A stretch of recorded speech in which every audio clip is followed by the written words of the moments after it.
الحمد للہ رب العالمین الصلاۃ والسلام علی خاتم النبیین وعلی آلہ وصحبہ اجمعین اما بعد فاعوذ باللہ من الشیطان الرجیم بسم اللہ الرحمن الرحیم قال اللہ تعالی فی سورۃ آل عمران ولا يحزنك الذین یسارعون فی الکفر انہم لن يضروا اللہ شیئا یرید اللہ الا یجعل لهم حظا فی الآخرہ وَلَهُمْ عَذَابٌ عَظِيمٌ۔ ترجمہ: اور جو لوگ کفر میں جلدی کرتے ہیں ان کی وجہ سے غمگین نہ ہونا، یہ خدا کا کچھ نقصان نہیں کر سکتے۔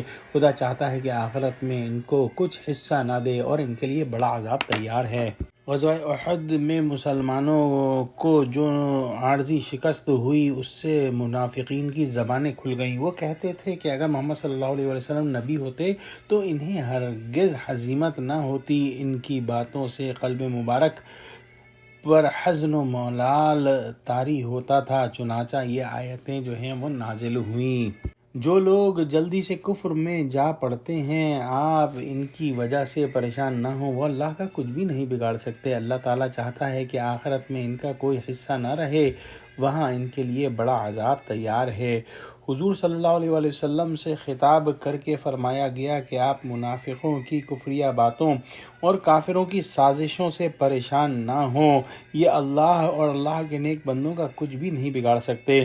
اللہ چاہتا ہے کہ آخرت میں ان کا کوئی حصہ نہ رہے۔ ان کی حرکتوں اور کفریہ اعمال کا نتیجہ یہ نکلے گا کہ وہ آخرت کی سعادتوں اور جنتوں کی نعمتوں سے کلی طور پر محروم رہیں گے اور ان کے کفر و ضلال کی سزا انہیں مل کر رہے گی۔ مسلمان کو کافر کے کفر اور فاسق کے فسق کی وجہ سے اس اعتبار سے پریشان نہیں ہونا چاہیے کہ ان کی وجہ سے مسلمانوں کو نقصان پہنچے گا۔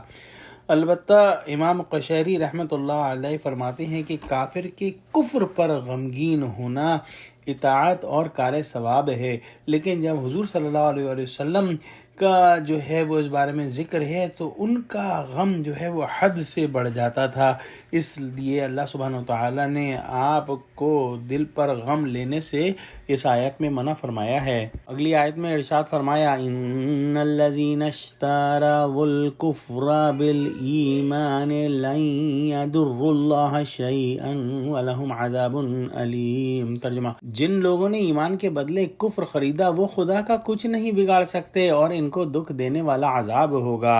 اس آیت میں گزشتہ آیت کے مضمون کو ایک کلی قانون کی حیثیت دی گئی ہے کہ یہ حکم صرف چند مخصوص منافقوں اور کافروں تک محدود نہیں ہے، بلکہ ہر اس شخص کے لیے ہے جو اسلام اور مسلمانوں کو نقصان پہنچانے کی منصوبہ بندی کرتا ہے۔ اگر سارے کے سارے انسان کافر اور مشرک بن جائیں تو بھی اللہ کی بادشاہی اور عظمت و اقتدار میں ذرہ برابر کمی نہیں واقع ہوتی۔ گویا انسان کا کفر صرف اسی کے لیے جو ہے وہ نقصان ہے، اللہ سبحانہ وتعالیٰ کو اس سے کوئی فرق نہیں پڑتا۔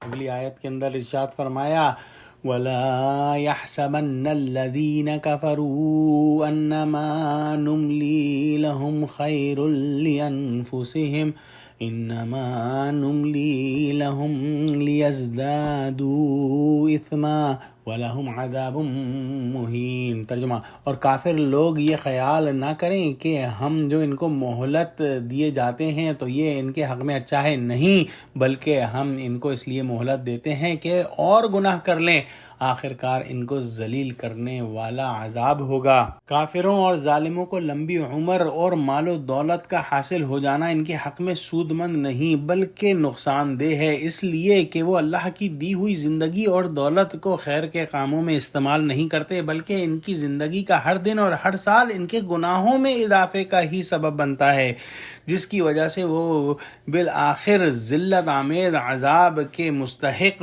ہو جاتے ہیں۔ اللہ تعالیٰ کے مہلت دینے سے بندے کو دھوکے میں مبتلا نہیں ہونا چاہیے بلکہ توبہ کرنے میں جلدی کرنی چاہیے، کیونکہ اللہ کے ہاں دیر تو ہے اندیر نہیں۔ اللہ تعالیٰ کا بندے کو مہلت دینا گناہوں میں اضافے کی علت تو ہے، لیکن اس کی غرض اور مقصد نہیں ہے، بلکہ غرض یہ ہے کہ بندہ اس مہلت سے فائدہ اٹھا لے اور اللہ کو راضی کرنے والے کام کرے۔ دعا کرتے ہیں کہ اللہ ہم کو قرآن کا فہم عطا فرما، آمین۔ وآخر دعوانا الحمد للہ رب العالمین۔ السلام علیکم ورحمۃ اللہ وبرکاتہ۔